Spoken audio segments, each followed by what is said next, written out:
Selamat pagi Bapak, Ibu, dan Medifriend semua. Kita berjumpa lagi pada acara Livestream Medion. Pada hari ini, Livestream Medion kembali membawakan materi soft skill dengan judul Creative Thinking, Cara Berpikir Kreatif.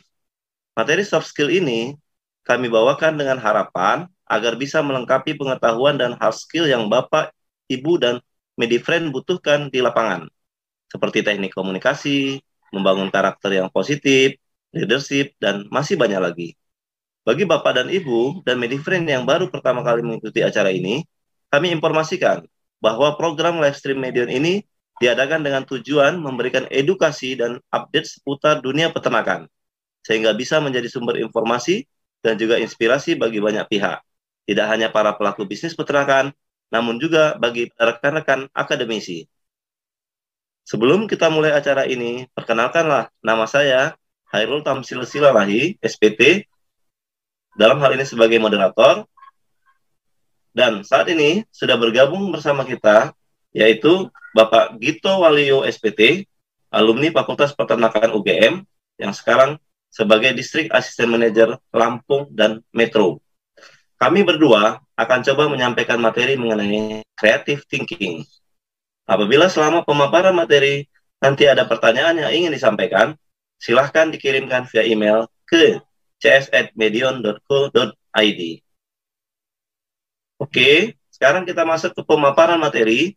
Penjelasannya akan langsung dibawakan oleh Bapak Gito Waluyo, SPT. Kita persilahkan.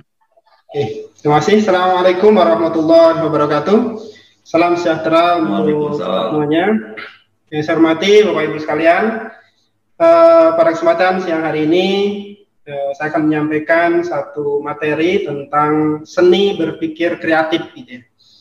Jadi mungkin Bapak Ibu kalau mendengar kata berpikir kreatif ini apa ini sebenarnya gitu. Jadi berpikir kreatif ini sesuatu hal yang apa manfaatnya, apakah bisa kita terapkan dalam kehidupan kita sehari-hari, kemudian bagaimana mengasahnya gitu. Jadi nanti kita akan coba ulas pada materi-materi di poin-poin berikutnya. Materi ini kita ambil dari referensi ya. Pertama dari buku Pegangan Berpikir Kreatif dari Chris Griffiths, kemudian dari buku Dale Carnegie, ada dua ya. Dari buku Leadership Mastery, kemudian buku Sukses Berkomunikasi. Kemudian yang keempat ini buku dari Alexander Paulus. Ini tentang pemikiranmu menentukan kesuksesanmu. Oke, itu buku yang menjadi referensi kita. Alur pembahasan kita pada kesempatan siang hari ini sebagai gambaran, mungkin Bapak Ibu nanti bisa kira-kira di poin mana nanti akan menyampaikan pertanyaan ketika mungkin kita akan diskusi gitu ya. Jadi nanti kita dibagi tiga. Pertama kita akan berbicara tentang apa itu sih berpikir kreatif itu. Apakah hanya sekedar kata-kata yang ringan begitu, atau memang ada hal yang memang perlu kita tekankan terkait dengan berpikir kreatif atau creative thinking. Kemudian nanti kita akan singgung terkait fondasi dalam bekerja, ada tiga hal, nanti ada hubungannya dengan berpikir kreatif. Yang kedua nanti mengapa kita mesti menjadi pribadi yang kreatif gitu ya. Jadi apa manfaatnya ya, nanti di situ nanti akan diulas. Kemudian yang bagian ketiga ini adalah bagaimana kita mengasah agar menjadi seorang pribadi yang dapat selalu berpikir kreatif atau creative thinking, baik pribadi kita maupun tim kita gitu ya. Sekira itu Bapak Ibu. Nah, Bapak Ibu tentu berasal dari berbagai latar belakang gitu ya, artinya latar belakang bisnis. Baik yang dari bisnis poultry atau non poultry ya. Untuk yang poultry mungkin ada Bapak Ibu yang berasal dari farm, misalnya farm broiler atau farm layer gitu ya. Ada juga mungkin Bapak Ibu yang dari kemitraan ya, baik kemitraan broiler atau layer, atau mungkin ada juga yang dari distributor misalnya. Itu yang dari toko ya, toko eceran ya, dari poultry shop, atau mungkin dari bidang-bidang lain ya, bidang-bidang lain.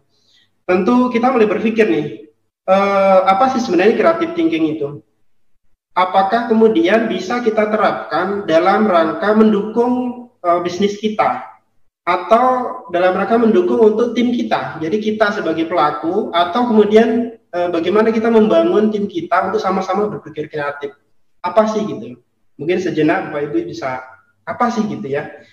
Nah, berpikir kreatif atau creative thinking itu adalah kemampuan seseorang untuk menciptakan ide-ide baru atau gagasan baru, sehingga dengan kemampuan itu seseorang itu mampu membuat tujuan-tujuan yang kita ingin capai itu bisa berhasil dengan baik gitu ya. Nah, jadi kita merasa semua itu bisa dengan mudah kita capai gitu. Ini seseorang ya, artinya kalau kita sebagai seorang, mungkin kalau di fund operator atau mandor atau mungkin kepala bagian apa atau mungkin owner itu sendiri, ya berarti kita bisa katakan ini kemampuan seorang, misalnya ini operator misalnya ya, kemampuan seorang operator untuk menciptakan ide-ide baru atau gagasan-gagasan baru, sehingga dengan hal itu membuatnya merasa mampu untuk mencapai tujuan, gitu ya. Sama misalnya ke mandor misalnya atau ke manajer sama. Jadi artinya kita sebagai seorang pimpinan atau mandor ketika memberikan satu target, berarti di bagian masing-masing itu mereka sudah dalam benaknya itu ada satu kreativitas berpikir ya, sehingga muncul berbagai macam ide untuk menyelesaikan satu tahapan atau target yang memang kita tetapkan. Contoh misalnya kita pada periode ini atau tahun ini misalnya kita harus mencapai target produksi minimal persistensinya yang sebelumnya cuma mampu 20 minggu misalnya, produksi 90% cuma mampu 20, ini bisa dikembangkan menjadi 30 minggu, gimana caranya gitu. Yang lain bisa, kenapa kita tidak gitu? Oh ternyata ada yang mampu melebihi 30 minggu misalnya, bisa 90%-nya produksi ayam telur kita bisa 35 misalnya atau 40 minggu. Ini gimana caranya? Kemudian bersama-sama berpikir masing-masing tim ya, dari operator, dari mandornya, dari tim umumnya, bagian gudang dan lain-lain, mereka kemudian sama-sama berpikir, oh gimana caranya gitu. Nah itu kemampuan itulah kemudian yang disebut dengan kemampuan creative thinking atau berpikir kreatif, gitu ya. Sehingga di sana berani untuk melakukan hal-hal baru gitu ya. Tetapi kalau kemudian mereka sudah tidak ada kemampuan berpikir kreatif, tentu mau melakukan hal baru, mau mencoba cara-cara itu udah nggak berani gitu. Oke, nah sekarang kita coba sejenak kita melihat dari gambaran ini ya. Apa yang kita maksudkan adalah seseorang itu yang memiliki creative thinking tentu bisa melihat dari sisi yang lain gitu, dari sudut pandang yang berbeda. Bapak Ibu mungkin kalau melihat dua gambar ini, kira-kira ini berapa orang gitu ya. Mungkin kalau yang melihatnya, oh ini dua gitu ya, mungkin ini tahapan pertama gitu. Tapi Bapak Ibu yang melihat bahwa ini, oh ini bukan 2 orang nih, ini 4 orang misalnya. Kenapa tambahan yang ini ya? Kemudian yang ini juga ya, ada 2 lagi, jadi 4 gitu. Atau tahapan ketika ada juga yang lihat, oh ternyata 5 gitu ya. Jadi 1, 2, 3, 4 dan di sini ada orang lagi misalnya. Ini dari sudut pandang yang berbeda. Ini contohnya. Kemudian gambar yang lain nih. Bapak Ibu melihatnya ini gambar apa nih? Apakah Bapak Ibu melihat bahwa ini gambar seorang kakek-kakek memakai tutup kepala dan mungkin berkumis panjang dan jenggot gitu ya? Apakah demikian? Tapi kalau kita coba lihat dari sisi yang lain, kira-kira gambar apa nih gitu ya? Kira-kira sama nggak dengan yang dibayangkan Bapak Ibu ya? Kita lihat.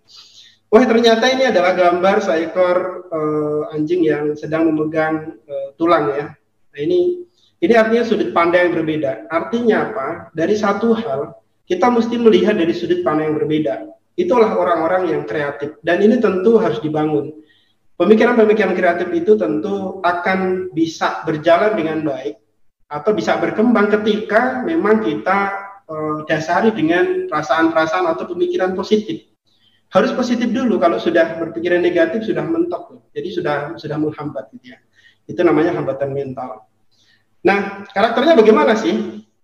Karakter orang-orang yang berpikir kreatif itu pertama selalu ingin tahu. Jadi ketika ada penugasan baru atau job baru itu selalu ada upaya untuk menanyakan ini apa nih? Ini saya harus bagaimana? Posisi saya bagaimana? Langkahnya harus seperti apa? Bagian-bagian mana yang saya belum tahu nih? Terus diulas gitu. Kemudian ini kira-kira referensi apa yang harus saya pakai? Ini kira-kira saya mau start dari mana dan seterusnya. Itu ada upaya untuk ingin tahu. Tapi ketika kemudian ada kita kasih job, kemudian ya sudah gitu nggak ada respon apa-apa. Ini agak susah gitu. Ini ciri-cirinya tentu ya kebalikannya gitu ya. Kemudian berikutnya adalah optimis. Selalu ada budaya optimisme dalam dirinya gitu.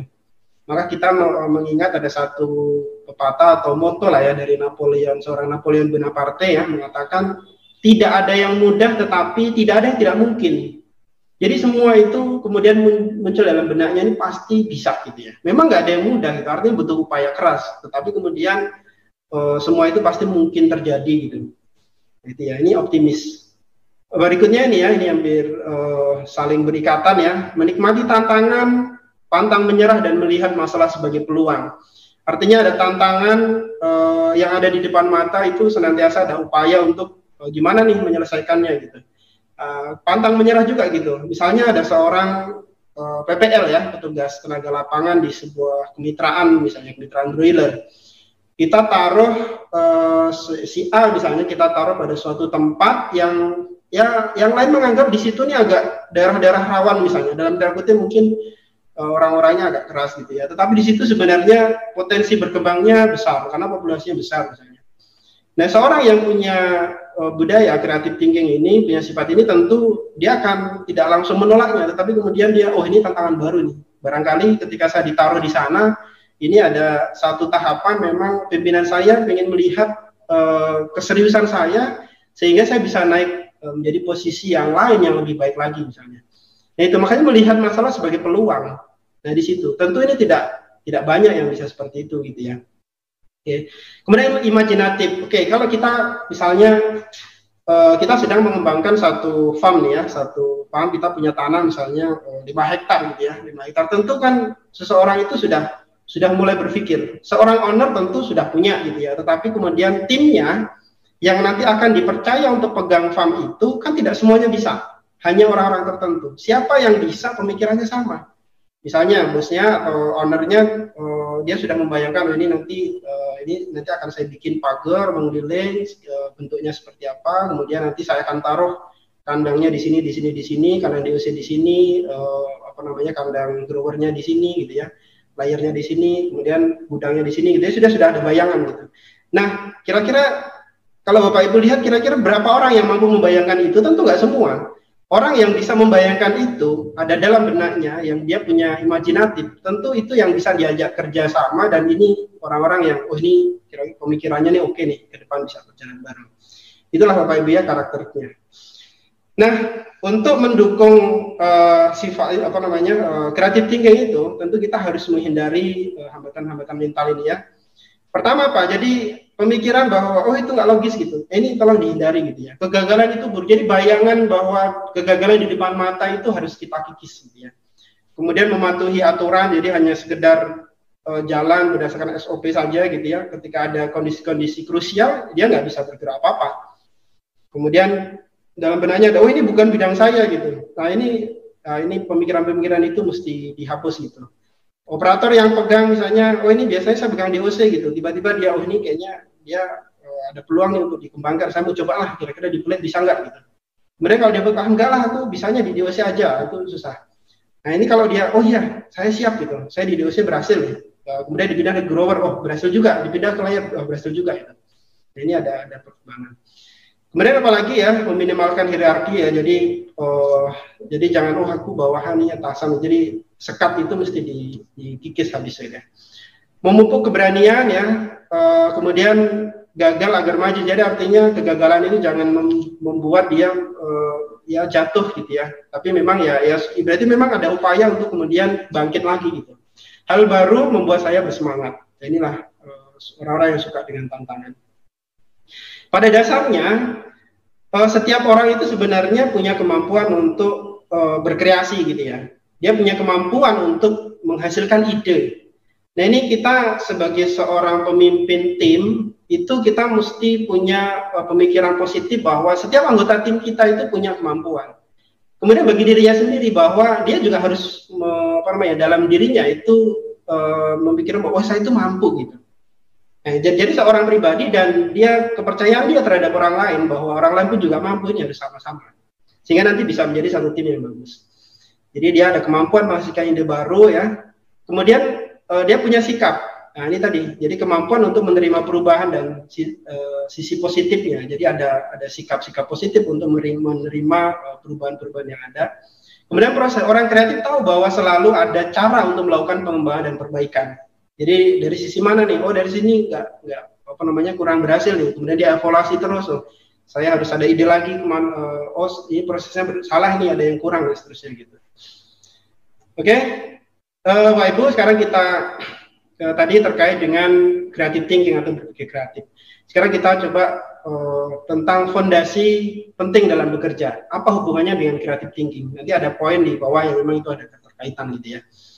Kita tahu bahwa selama kita bekerja tentu bekal knowledge atau pengetahuan itu adalah bekal yang penting. Itu adalah bekal yang memang harus dimiliki gitu ya. Akan tetapi apakah semua orang yang akan kita tempatkan pada posisi tertentu harus tahu semuanya atau tidak? Nah, ini yang jadi pertanyaan kan. Contoh misalnya tadi kalau kita kembali kepada operator misalnya.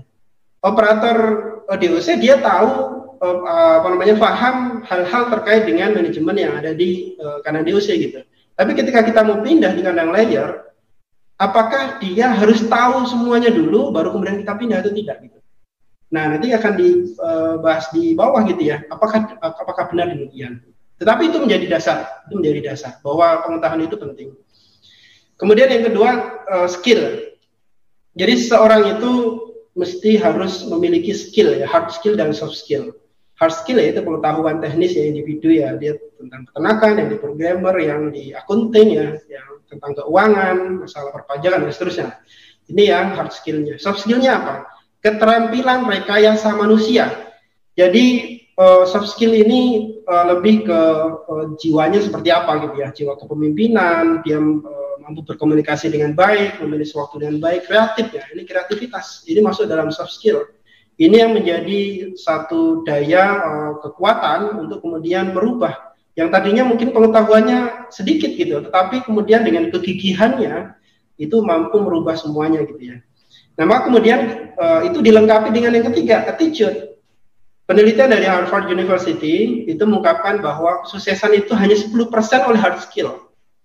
Ya, jadi oleh kemampuan dan pengetahuan, sedangkan selebihnya 90% oleh sikap. Jadi sikap-sikap yang dia senantiasa continuous learning, ya belajar terus, kemudian open mind, menerima masukan, kritik dan saran, itu sikap-sikap yang kemudian akan mendukung keberhasilan seseorang. Nah, termasuk creative thinking itu ketika dia sudah punya dasar seseorang itu punya kreativitas, creative thinking ya, itu tentu sebagai daya ungkit untuk menuju kesuksesan yang lebih optimal.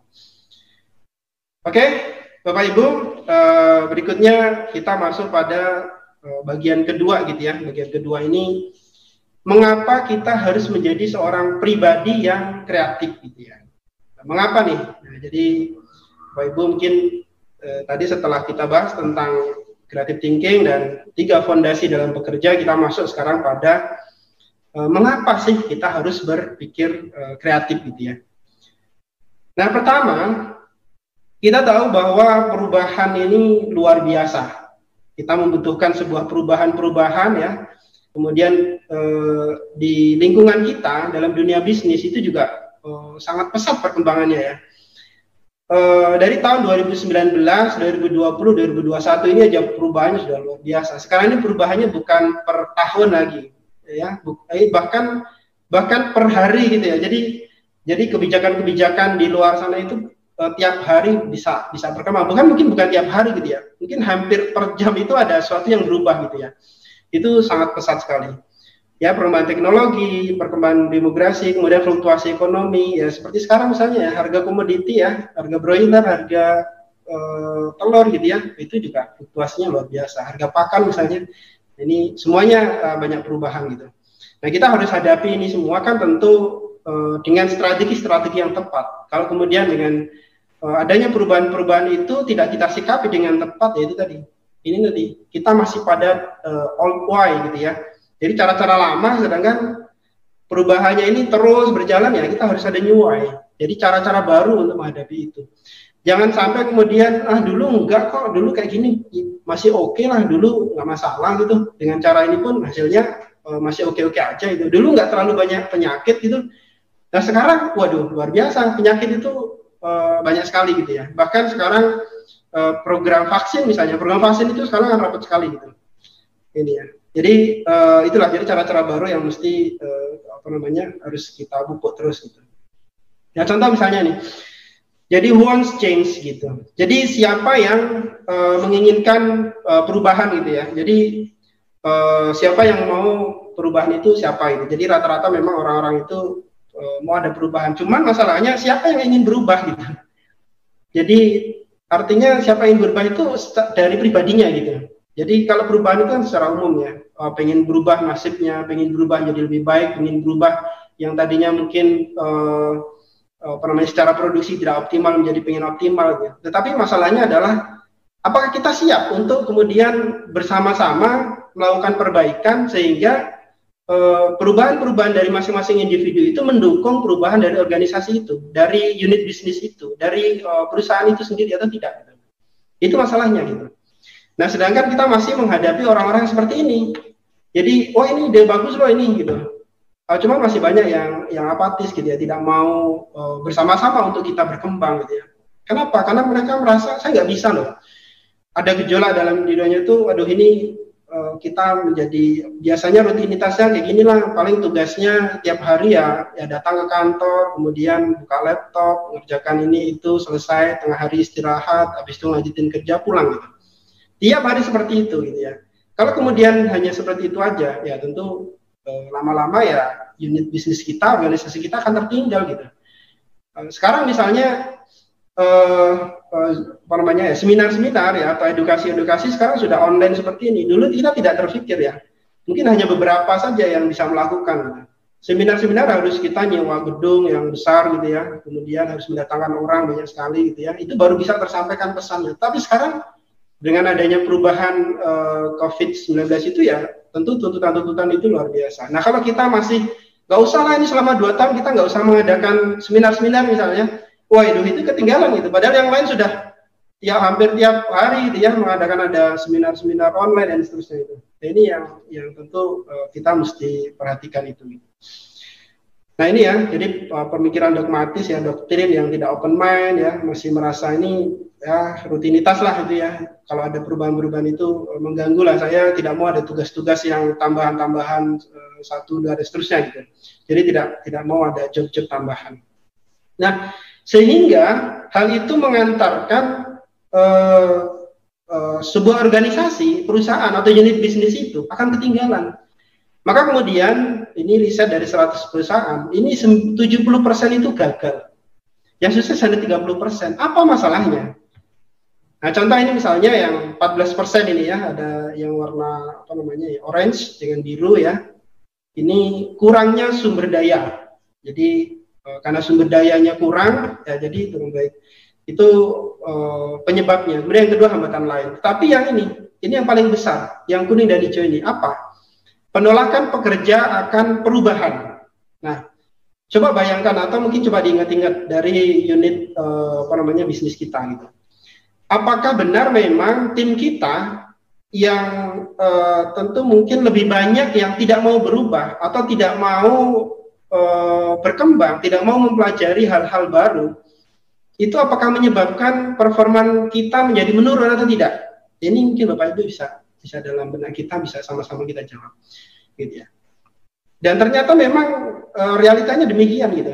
Jadi tim kita yang tidak mau melakukan perubahan tentu akan tertinggal. Kenapa? Karena tuntutan di lapangan, tuntutan di luaran sana itu adalah tuntutan yang kita memang harus berlari gitu. Nah selain dari pekerja tentu dari tim manajemen gitu ya, perilaku manajemen yang tidak mendukung perubahan. Jadi dua-duanya. Di satu sisi sebagai tim memang harus punya pemikiran bahwa saya harus ikut berkembang, saya harus melakukan perubahan-perubahan. Ada ide-ide kreatif apa yang kemudian ini mendukung keberhasilan tim kita. Tetapi di satu sisi manajemen juga mendukung gitu. Jadi dua-duanya memang harus saling bersinergi gitu ya. Tetapi nanti kita akan bahas di belakang bagaimana caranya gitu. Bagaimana caranya agar dua hal ini bisa saling bersinergi. Nanti di belakang kita akan bahas, misalnya ada brainstorming, ada six thinking heads, nanti di belakang nanti kita akan diskusikan. Oke, keberhasilan perubahan dalam organisasi ditentukan oleh perilaku yang mendukung, baik dari manajemen maupun anggotanya. dua ini ya, dari tim manajemen maupun anggota. Dua-duanya harus. Jadi tidak bisa ya, ini hanya satu bagian. Mungkin dari kita ya, kita semuanya, Bapak Ibu juga, mungkin sama-sama kita yang ikut kita mewakili satu bagian gitu ya. Tetapi tim kita mungkin ada yang tidak ikut gitu ya. Jadi artinya hanya kita sendiri itu tidak bisa. Harus kemudian tim kita juga sama, bagian lain juga sama gitu.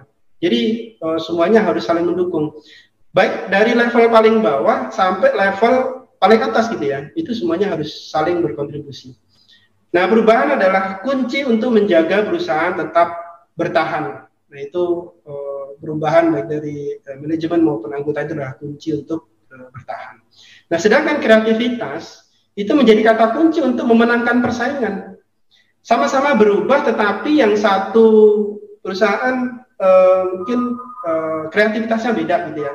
Jadi contoh kita mau melakukan penjualan nih, saat ini contoh di kita di Medion kan kita menghadapi satu pandemi ini kan yang awalnya kita fokus pada bisnis-bisnis yang sudah biasa lah, misalnya di layer ya kita dijual di poultry shop, kemudian di kemitraan, kemudian di farm gitu ya. Sebelumnya kita mungkin di hewan besar hanya 1-2 gitu ya. Nah sekarang didorong betul gitu ya, didorong betul di hewan besar ini dikembangkan terus ya, baik di sapi potong, sapi perah, kemudian juga di new market lain gitu ya. Ada juga bahkan kita sampai ke personal care tadi yang disebutkan di video gitu ya, ada handy chef dan lain-lain. Jadi ada apa namanya ya, ada ide-ide bisnis yang kemudian terus digali terus gitu ya, dari tim apa namanya ya, tim kita gitu ya, ada bagian memang menggodok itu semua. Nah ini tentu ini yang ketika nanti di unit bisnis misalnya di poultry misalnya ada, oh di poultry ada gangguan nih, di hewan besar ada gangguan bisnis nih, di bagi apa namanya di taruhlah di cat food misalnya atau di personal care misalnya ada gangguan, ini masih saling menutupi gitu. Saya kira demikian ya gambarannya. Berikutnya apa yang kedua adalah mengapa kita mesti menjadi personal yang person yang berpikir kreatif atau creative thinking. Karena untuk memenangkan persaingan itu company performance atau performa sebuah perusahaan atau tim, organisasi, unit bisnis atau apapun gitu ya, organisasi apapun, itu tentu memang tidak terlepas dari dua-duanya ini ya. Kualitas SDM itu memang harus didorong terus ya, baik dari level paling bawah maupun sampai puncak gitu ya. Puncak itu artinya owner gitu ya. Atau kemudian dari sisi company-nya itu melakukan satu efisiensi yang sesuai gitu. Jadi dua-duanya betul. Jadi kalau ini tidak secara efisiensi tidak terkontrol, kemudian kualitas SDM juga tidak ada mau melakukan perubahan, waduh ini performanya pasti turun gitu ya. Oke, ini contoh ya, contoh produk-produk yang saat ini mungkin sudah ya masih ada lah yang 1-2 gitu ya, cuman mungkin sudah tidak jarang seperti dulu lagi gitu. Ada Nokia gitu ya, BlackBerry gitu ya. Saya masih ingat dulu saya mulai pertama kenal WA WhatsApp group itu kalau nggak salah sekitar 2013 lah ya, atau 2014 saya nggak lupa lah, sekitar itu ya. Itu awalnya masih BBM-an gitu. Nah sekarang sudah WA. Dan sekarang bahkan rata-rata komunikasi dalam tim itu WA gitu. Sudah nggak jarang atau nggak ada gitu ya. Sekarang yang BBM-an gitu. Sekarang WA, apapun WA. WA tadinya cuma chattingan, sekarang sudah bisa teleponan, bahkan sudah bisa konferensi juga gitu ya dengan WA gitu.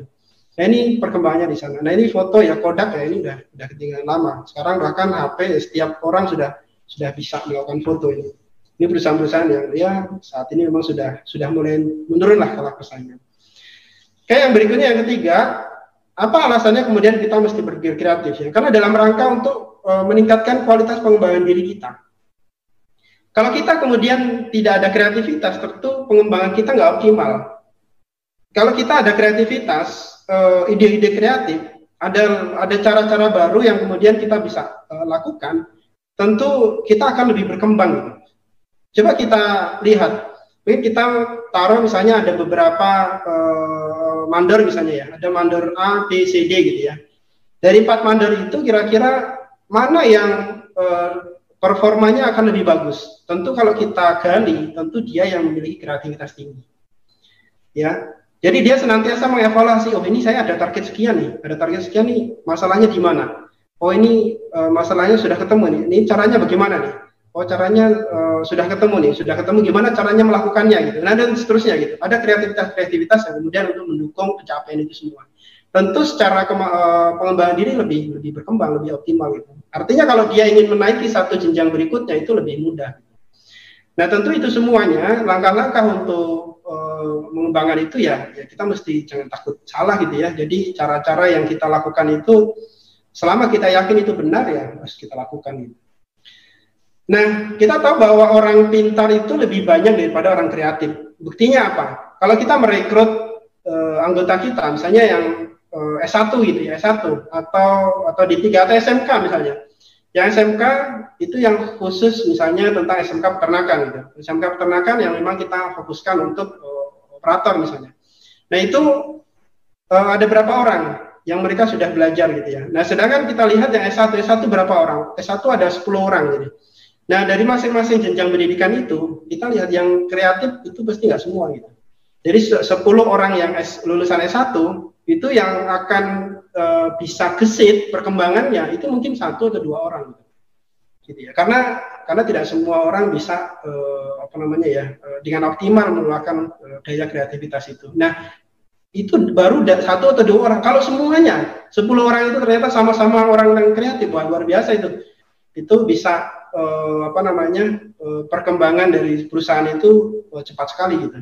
Maka dulu pemimpin-pemimpin dulu ya, mungkin kalau kita belajar sejarah ya, dulu Presiden Soekarno itu menginginkan pemuda itu nggak banyak gitu ya, hanya pemuda-pemuda yang memang pemuda-pemuda yang hebat gitu, yang kreatif gitu ya, yang memang untuk menjadi pemimpin-pemimpin yang akan datang. Oke, Bapak Ibu, itu tadi tahapan kedua ya, bagaimana atau mengapa kita mesti menjadi orang berpikir kreatif gitu ya. Jadi ada 3 hal tadi ya. Karena kita mesti ada perubahan, yang kedua untuk memenangkan persaingan ya, kemudian yang ketiga tadi untuk dalam rangka untuk pengembangan kualitas diri gitu ya. Nah sekarang berikutnya kita masuk pada tahap ketiga adalah bagaimana kita untuk mengasah agar diri kita atau tim kita itu menjadi pribadi-pribadi yang berpikir kreatif atau kreatif thinking. Nah ini terkadang suatu yang mudah itu menjadi sulit gitu ya. Suatu yang mudah tapi terkadang sulit gitu. Karena kita sudah mentok pada pemikiran-pemikiran yang tadi di depan ada disebutkan ada hambatan mental. Oh itu nggak logik misalnya. Itu. Makanya kemudian hal mudah terkadang dipikirkan sulit gitu. Karena itu. Nah, pertanyaan yang mudah dan sederhana namun ternyata sulit dilakukan. Ya. Saya contoh nih, berikan saya ide yang out of the box. Jadi di luar kebiasaan kita ya, yang saya ingin mendengarnya karena kita membutuhkan inovasi. Jadi bayangkan kita berada dalam sebuah ruangan gitu ya, kita sedang sebuah ruangan, kita akan meeting misalnya, ini seorang pemimpin koordinator gitu ya menyampaikan, tolong kawan-kawan semuanya untuk coba berpikir out of the box. Jadi semuanya berpikir bebas gitu ya, kreativitas apapun itu bebas. Karena ingin menumpang inovasi apa yang terbaik dari pemikiran-pemikiran mereka gitu. Nah ini kalau dari anggota-anggota itu tidak ada pemikiran-pemikiran kreatif atau kemudian benak mereka hanya berada dalam satu sudut pandang, tentu nggak akan berhasil. Semuanya harus memiliki sudut pandang dari depan, dari belakang, dari samping kanan, samping kiri, dari atas, dari bawah. Itu baru bisa kemudian kita melakukan satu diskusi yang optimal gitu. Oke, sekarang bagaimana ya cara kita mengasahnya? Pertama, yakinkan diri bahwa cara lama sudah tidak berhasil lagi. Jadi tidak ada sesuatu yang permanen. Hapuskan mitos dan asumsi lama. Jadi jangan kita menggunakan, mohon maaf ya, kalau kita orang Jawa mungkin aji kilon gitu ya, kira-kira gitu ya, kira-kira gitu ya, kira-kira masih oke lah gitu ya. Jangan menggunakan itu. Cara-cara yang lama sudah, itu mungkin sudah nggak sesuai lagi gitu. Jadi cara-cara yang sudah tidak sesuai itu yang harus kita rubah gitu. Contoh misalnya kalau kita di farm ya, kita kembali mungkin contoh yang lebih mudah lah ya. Di farm itu biasanya itu akan terasa ketika ada rotasi atau peralihan. Misalnya ini manajer atau mandor bagian layer misalnya, ini mandor bagian grower, ini mandor di DOC ya. Ini kalau mandornya itu aja, itu lama-kelamaan mungkin creative thinking itu akan menurun lah ya. Tapi ketika kita rotasi, maka ada cara baru, ada cara pandang baru bagi dia gitu. si A yang tadinya pegang layer, tapi kemudian kita rotasi ke B, kita rotasi ke bagian yang lain, pegang misalnya grower misalnya. Nanti si A ini akan ada cara pandang baru gitu. Oh, yang tadinya seperti ini kok ternyata di grower kayak gini gitu. Nah ini, maka kemudian akan melihat cara-cara lama karena dia datang baru tentu ada pemandangan baru. Apalagi misalnya seorang manajer gitu ya, manajer yang kita rotasi tadinya di unit ya tadinya mungkin mengembangkan di hotel misalnya, kemudian kita juga punya unit bisnis lain di rumah makan misalnya, dipindah. Itu ada cara-cara, ada pemandangan baru yang kemudian itu nanti akan berkembang gitu ya. Nah, itu akan bisa melihat ya cara-cara lama ini. Jadi hapuskan mitos dan asumsi dari dulu juga begitu. Nah, itu kita mesti bangun bersama. Kemudian setelah itu yang kedua adalah mendengarkan pendapat dan ide orang lain. Jadi setelah kita meyakinkan dalam diri kita bahwa cara-cara lama itu sudah tidak berhasil lagi, nah, baru kemudian kita mesti ada langkah berikutnya lagi, mendengarkan. Jadi kita datang seorang pemimpin itu atau seorang yang diamanahkan untuk memimpin satu organisasi harus menjadi orang yang senantiasa mendengar pendapat orang lain. Ya dalam rangka apa? Untuk menguatkan, memperkaya dan mendapatkan ide. Jadi kita bukan Superman gitu ya. Kita sudah tahu itu cara lama sudah nggak pas lah gitu. Kemudian kita datang sebagai seorang Superman, saya harus ganti ini kita ganti semua, itu nggak pas juga. Gitu.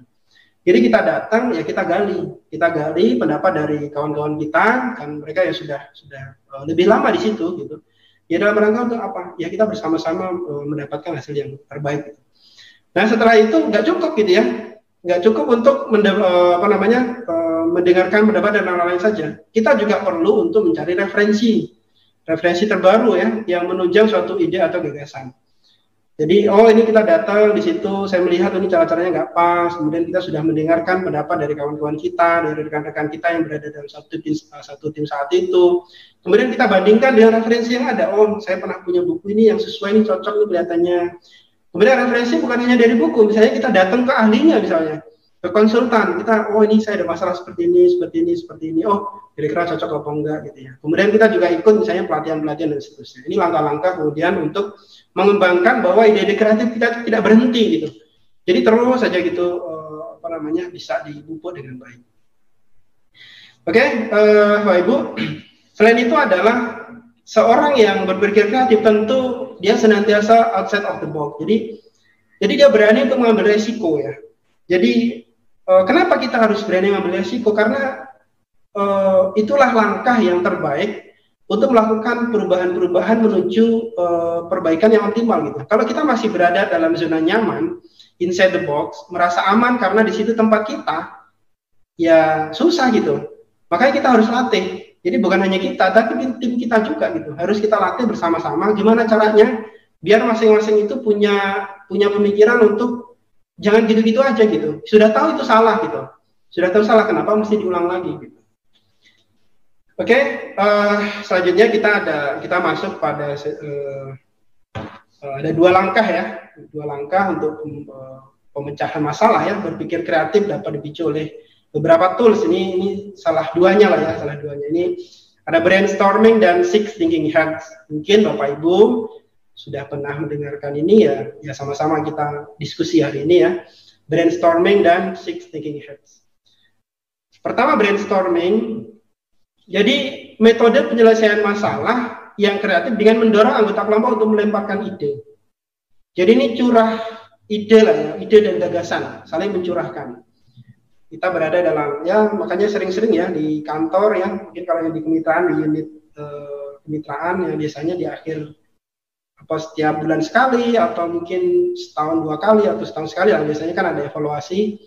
Nah ini bersama-sama kita menyelesaikan satu masalah itu terus gitu, meeting mingguan atau 2 mingguan gitu ya.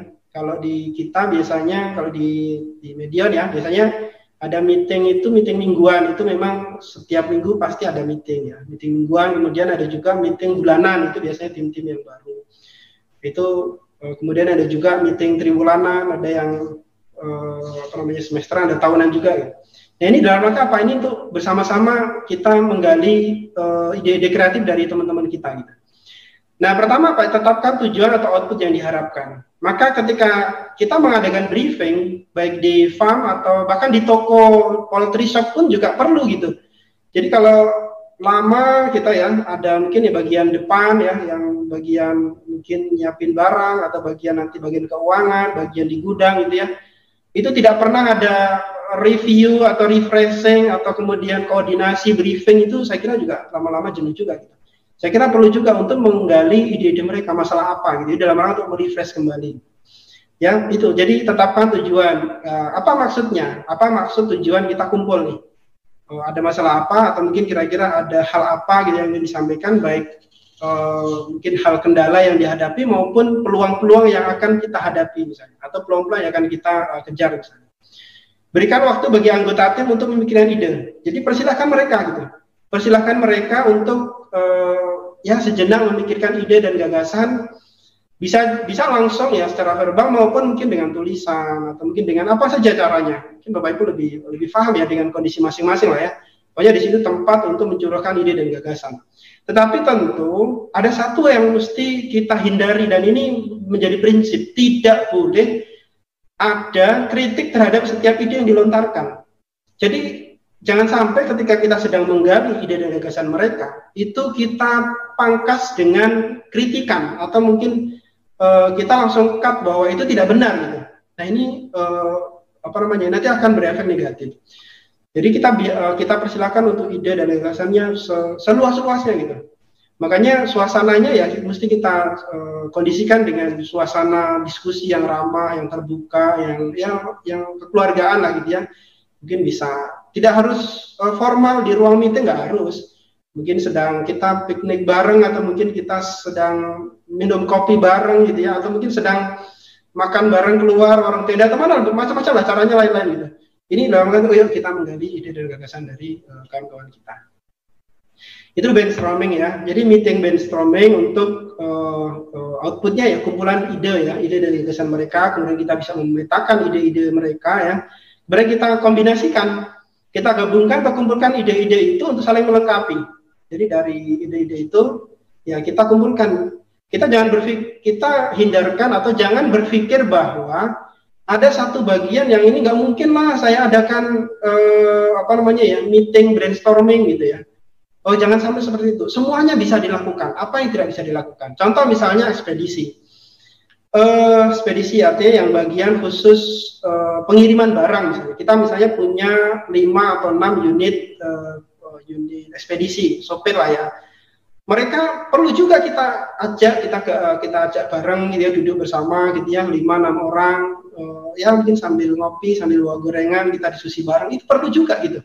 Ini dalam rangka apa? Untuk menjaga itu, karena perubahan kecil itu yang nanti akan memberikan efek pada perubahan besar terhadap organisasi atau unit bisnis itu atau perusahaan itu. Makanya kita tidak boleh menyepelekan hal-hal yang kecil seperti itu.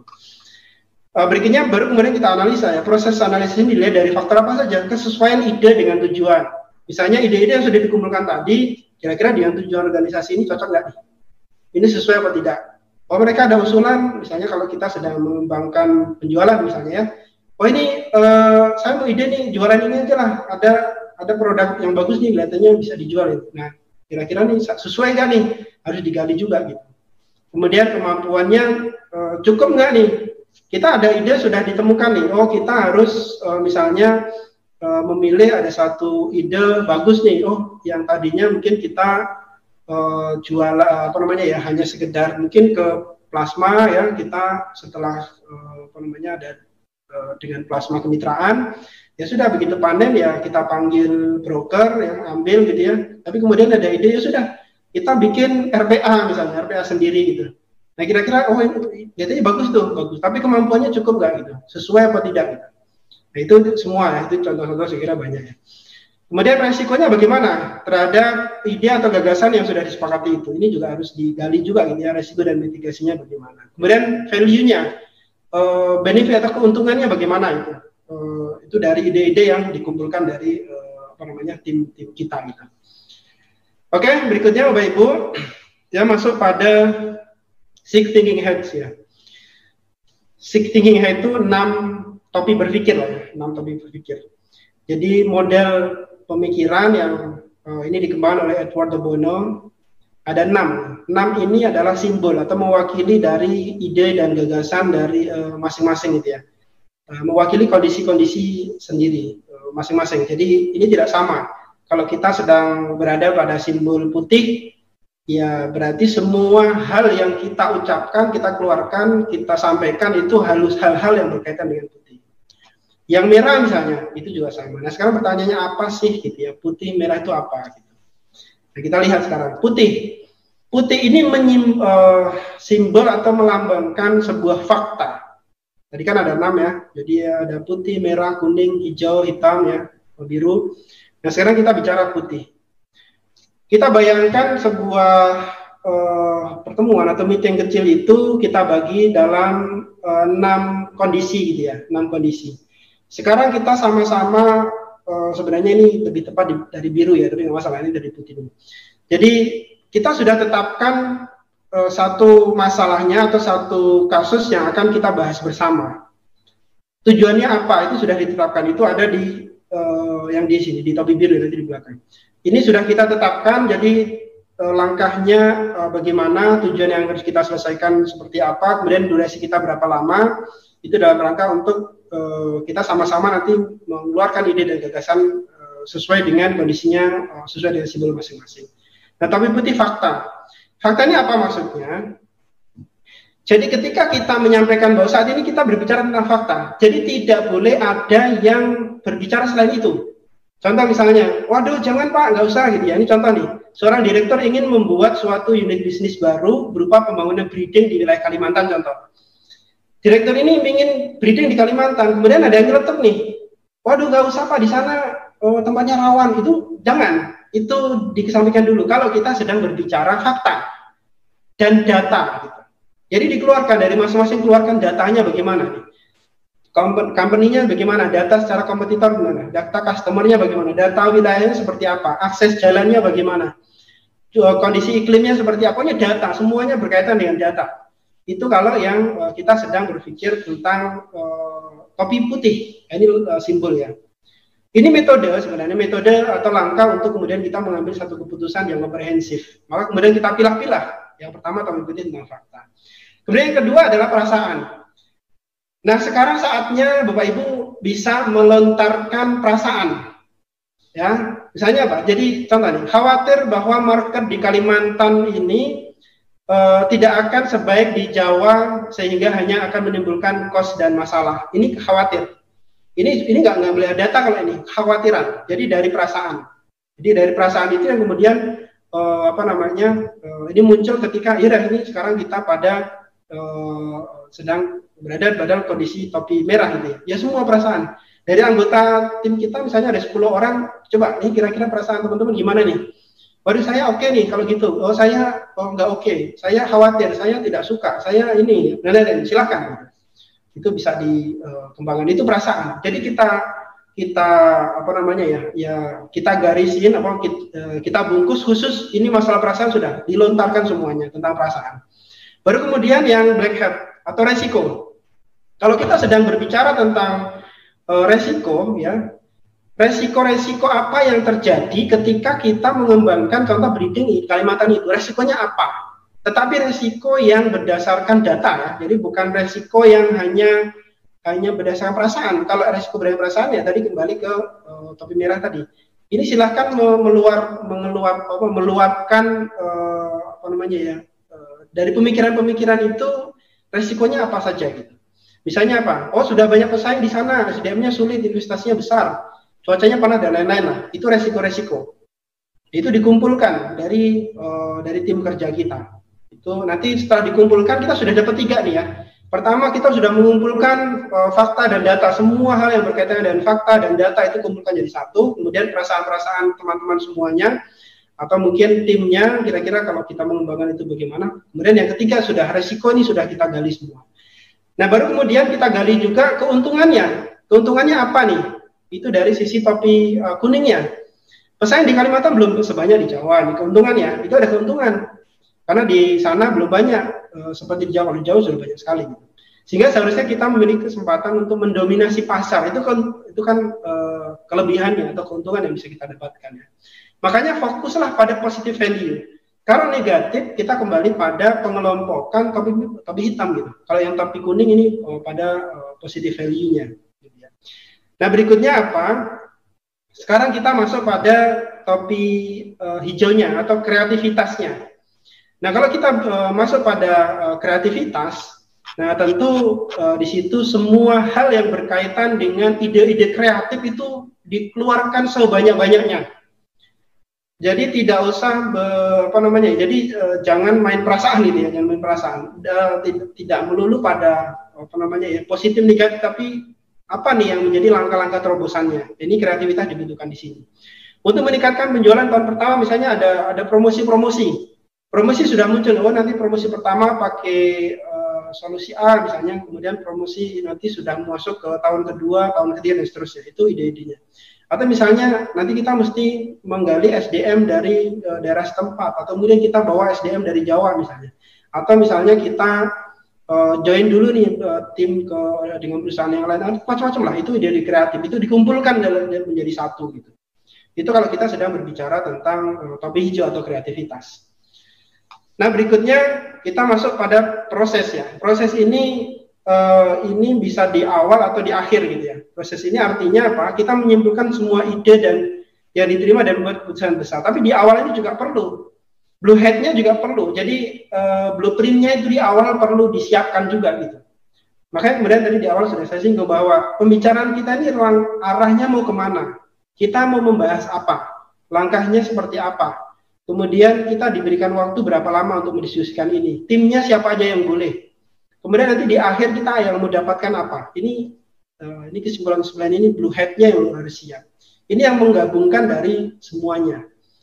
Nah, artinya apa? Dari 6 itu, seorang pemimpin itu harus menghargai dan memahami ide. Karena setiap anggota tim memiliki cara berpikir, pengetahuan dan pengalaman yang berbeda-beda. Kita harus memahami bahwa mungkin teman-teman tim kita ada yang ketika kita masuk pada sesi, udah sekarang topi putih nih, itu mungkin 50% anggota kita siap untuk menyajikan datanya gitu. Yang lainnya mungkin belum bisa, nggak masalah. Tetapi kemudian dia fokus pada topi kuningnya, keuntungannya. Dia bisa menyampaikan ide dan gagasannya, oh ini keuntungan ini 1, 2, 3 dan seterusnya, itu ngalir aja di dia. Nggak apa-apa gitu. Tapi kalau kemudian dia bicara tentang negatif mungkin nggak kurang begitu paham, nggak masalah. Nanti kan begitu bicara tentang topi hitam yang masalah resiko kan tim yang lain gitu, nggak masalah gitu.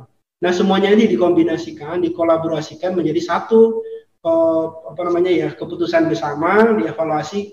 Ini artinya sesi pada blue hat atau topi biru gitu ya. Oke, itu Ibu yang kaitannya dengan six thinking hats ya. Jadi 6 topi berpikir itu metode. Sebenarnya metode untuk membangun kreativitas dari tim kita. Ini bisa diterapkan dimanapun ya. Artinya apakah sampai ke tim kita yang paling bawah, yang di middle atau di tengah-tengah, atau bahkan mungkin di top manajemen atau dimanapun, ini sebenarnya bisa dipakai dalam rangka untuk menggali permasalahan yang ingin kita selesaikan. Ya, sekarang kita masuk pada bagaimana mendapatkan ide itu agar implementasinya juga baik gitu ya, implementasinya menjadi sukses gitu. Bagaimana membuat ide-ide itu menjadi sukses gitu ya. Jadi ini ada beberapa ya, dari 5 hal ini membuat ide itu menjadi sukses diimplementasikan. Artinya pembicaraan tadi atau brainstorming atau six thinking hats itu tentu harus ada langkah berikutnya yang kemudian harus untuk melengkapi dari langkah-langkah itu sendiri. Nah, kita ada 5 hal. Pertama tentang people skill ya. People skill ini keterampilan bersosialisasi dan berinteraksi. Ini lebih ke personel ya, tim ya, SDM, kemudian proses skill atau keterampilan proses, accountability atau tanggung jawab tim kita, kemudian communication skill, ini kemampuan berkomunikasi lah ya, kemudian kemampuan delegasi. Kita bahas satu-satu. People skill itu apa? Dia adalah keterampilan berinteraksi dan menciptakan hubungan baik. Ini skill SDM. Ini wajib dimiliki oleh tim kita. Pertama, kita mesti membentuk tim kerja yang efektif. Jadi mampu memiliki hubungan baik dengan timnya dan tim lain untuk membentuk performa efektif. Kita punya bagian-bagian tertentu gitu. Ini bagian yang khusus ngurusi logistik misalnya. logistik, pengadaan apa namanya ya, pakan, pengadaan obat-obatan, pengadaan DOC, macam-macam lah, itu tim logistik khusus. Ini bagian tim misalnya yang tim PPL di lapangan, yang petugas apa namanya ya, yang itu memaintain plasma misalnya, itu ada tim khusus. Kemudian ada tim yang bagian ini mengolah keuangan, misalnya, tim accountingnya misalnya. Ini tim yang mengolah misalnya laporan akhir periode, ada HPP misalnya. Ini tim apa lagi lah, macam-macam itu. Itu masing-masing people kita, SDM kita harus bisa saling bekerja sama antar tim. Nah itu baru bisa gitu. Tapi kalau kemudian masing-masing sudah oke, tapi tidak bisa bekerja sama, rodanya nggak berputar tuh. Gitu ya. Makanya mesti ada hubungan kerjasama yang bagus. Mampu menciptakan suasana aman, terbuka, dan menstimulir pertumbuhan. Ya, suasana aman, nyaman, keluargaan. Ya, mereka bekerja dengan sepenuh hati ya, sehingga kemudian ya pertumbuhannya menjadi lebih optimal. Dan saling percaya ya, saling percaya di antara anggota. Dalam satu anggota, dalam satu tim maupun dengan tim lain. Itu nggak bisa, misalnya bagian produksi. Contoh misalnya manajer bagian produksi ya di farm layer misalnya. Kemudian ini manajer bagian gudang yang bagian ngurusi telur, apa namanya ya, ya bagian nyeleksi telur, nimbang telur, kemudian sampai ke penjualan gitu ya. Kemudian dua tim ini tidak saling percaya, ini nggak bisa. Harus saling percaya juga gitu. Percaya apa? Percaya bahwa bagian gudang percaya pada produksi. Tim produksi sudah berupaya keras untuk memilah dan memilih telur-telur itu biar mudah dipisah gitu. Oh ini yang kurang bagus sudah mulai dipilah gitu ya. Kemudian ketika masuk ke gudang itu mungkin tinggal 1-2 itu sama-sama. Kemudian yang gantian yang tim produksi juga sama. Kita melihat bahwa tim gudang juga udah luar biasa loh kerjanya, itu effortnya sudah kuat sekali gitu ya, besar sekali apa namanya kerja mereka gitu. Nah, kita juga harus hargai mereka, jadi saling melengkapi gitu. Kemudian proses skill, kemampuan mendesain, menganalisis, dan mengevaluasi proses kerja gitu ya. Jadi right man on the right place ya. Jadi apa namanya, kita taruh SDM kita pada tempat yang benar, pada job yang sesuai gitu ya. Kemudian kemampuan untuk menganalisis proses itu ya. Nah, kemudian berikutnya organisasi. Jadi pemimpin harus menunjukkan kemampuan dalam merencanakan. Jadi dalam proses. Jadi pertama SDM kita taruh pada tempat yang tepat. Kemudian kita analisa juga. Ini kira-kira bisa kita kembangkan seperti apa gitu ya. Dari proses hulu sampai ke hilir, ini mana yang tidak tepat? Ini harus kita harus ada kemampuan itu ya. Baru kemudian kita juga akan kira-kira ini mau kita kembangkan kemana ini? Proses kinerja kita ini apakah hanya begini-begini aja atau nanti akan kita kembangkan pada unit-unit yang lain gitu ya. Kemudian berikutnya accountability. Jadi dari yang atas tadi gitu ya. Ini tentu ada kemampuan monitor implementasi serta kesediaan menerima masukan. Jadi kesiapan untuk mengakui kesalahan diri sendiri. Tanggung jawab gitu. Kalau itu bidangnya, kalau itu bagiannya ketika ada yang dikoreksi, ya harus siap untuk, oh iya itu salah gitu. Oh itu memang ya harusnya kan standarnya A gitu. Tapi kenapa kok munculnya amin misalnya kan, harusnya nih standarnya harus tercapai 80%, tapi kenapa cuma 75 gitu.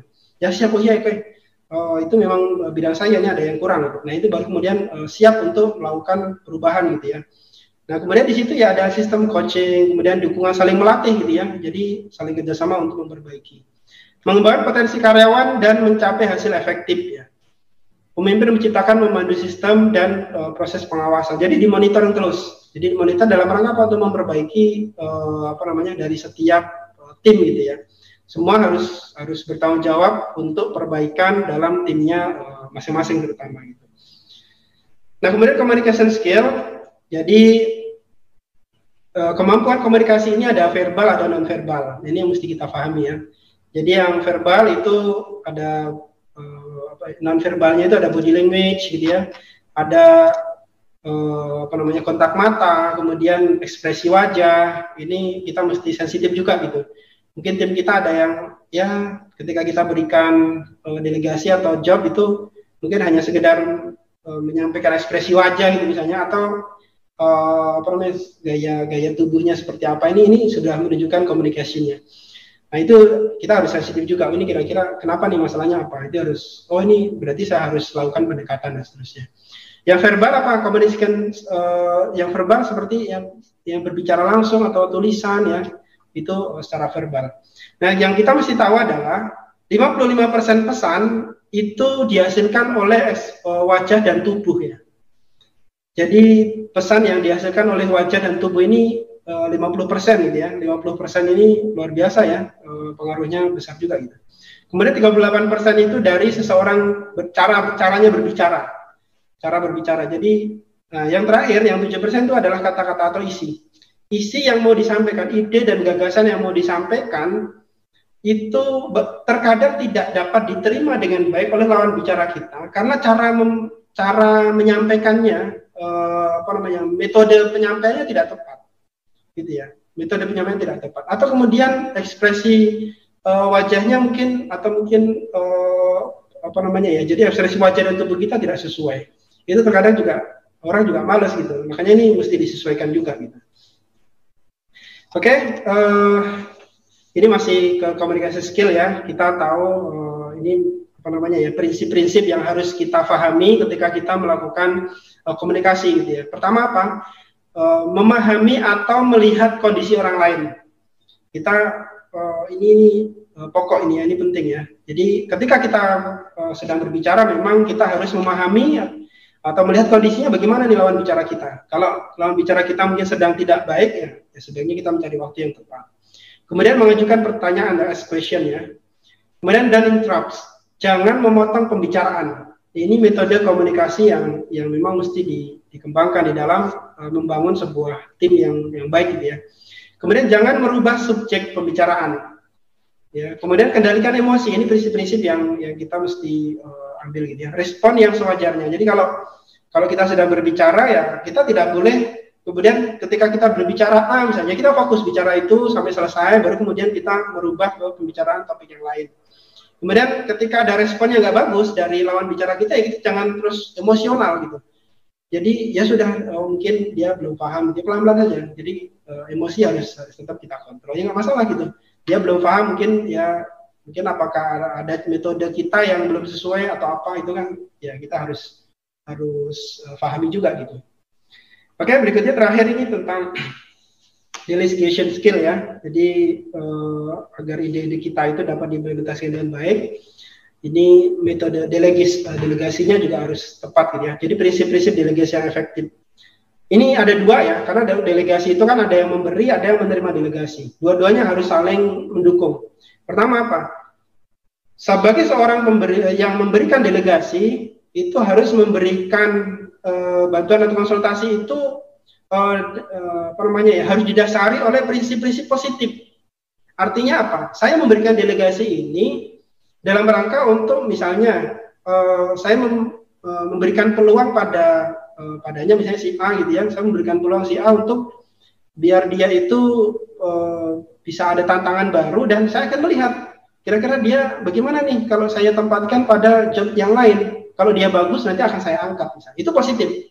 Artinya niatannya itu untuk merotasi seseorang atau memberikan job atau tugas itu memang dalam rangka untuk hal yang positif itu. Bukan dalam rangka saya kasih dia tempat yang dirotasi misalnya rotasi ke tempat lain. Contoh misalnya tadi kayak PPL. Saya taruh dia ke daerah yang rawan misalnya. Dalam rangka apa? Biar dia gak betah misalnya.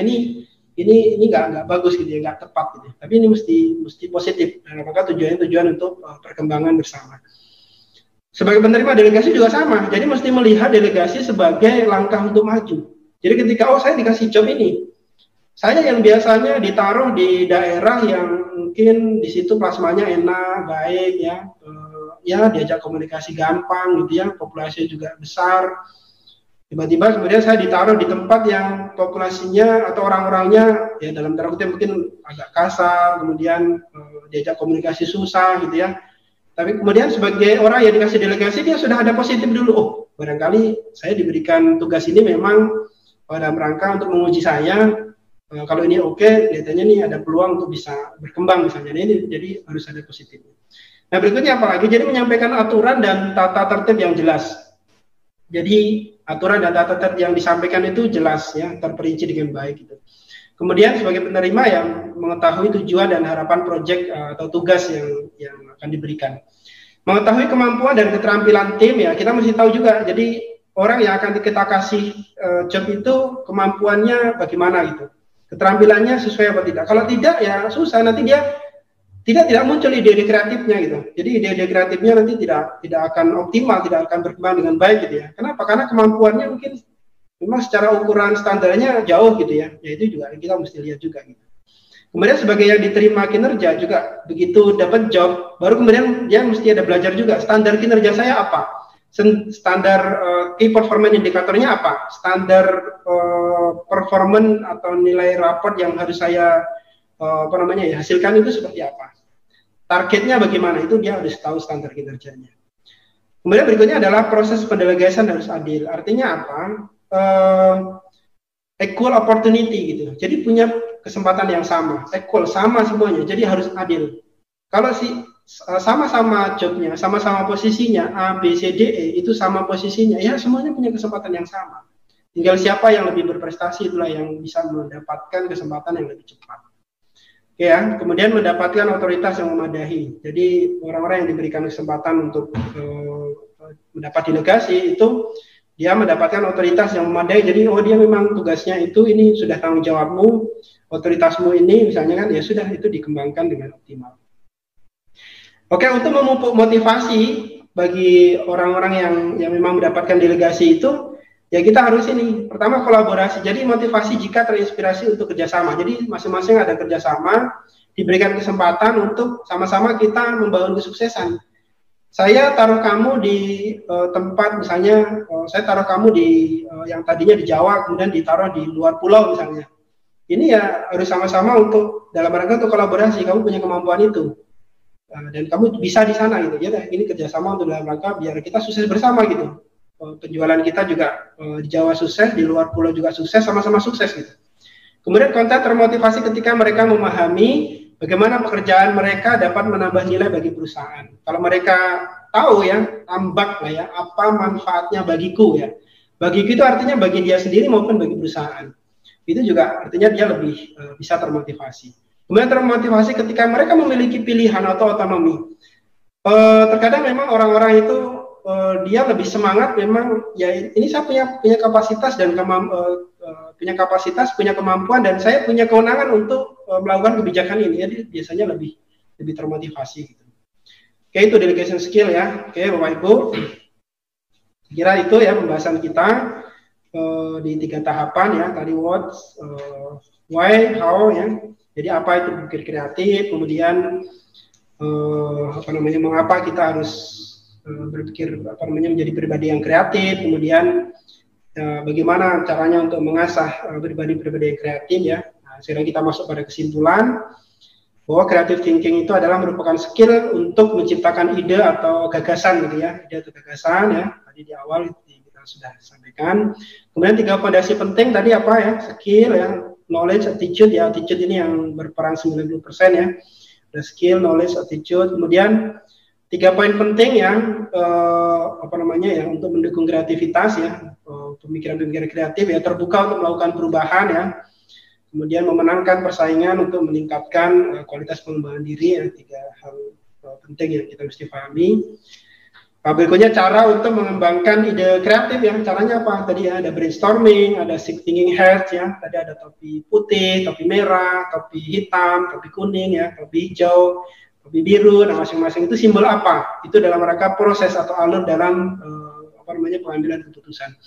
Kemudian implementasi ide dengan penerapan 5 kunci sukses ya, people skill ya, process skill, communication skill, accountability, delegation skill ya, itu 5 hal.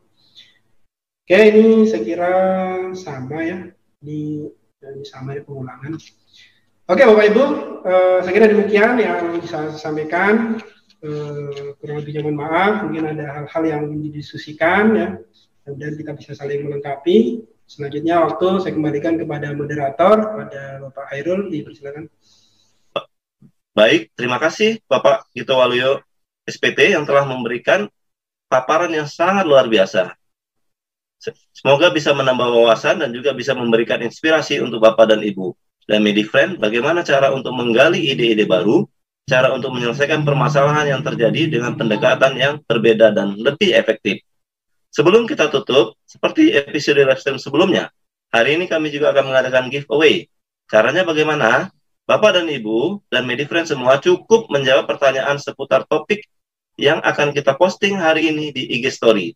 Jadi jangan lupa cek IG Story medionindonesia.id setelah acara live stream ini selesai ya. Pemenang juga akan kami umumkan via IG Story. Jadi jangan lupa untuk follow medionindonesia.id. Jangan lupa juga untuk subscribe media sosial resmi kami, antara lain di www.medion.co.id, serta Facebook dan YouTube medionindonesia.id. Akhir kata, terima kasih dan sampai jumpa di live stream Medion episode berikutnya.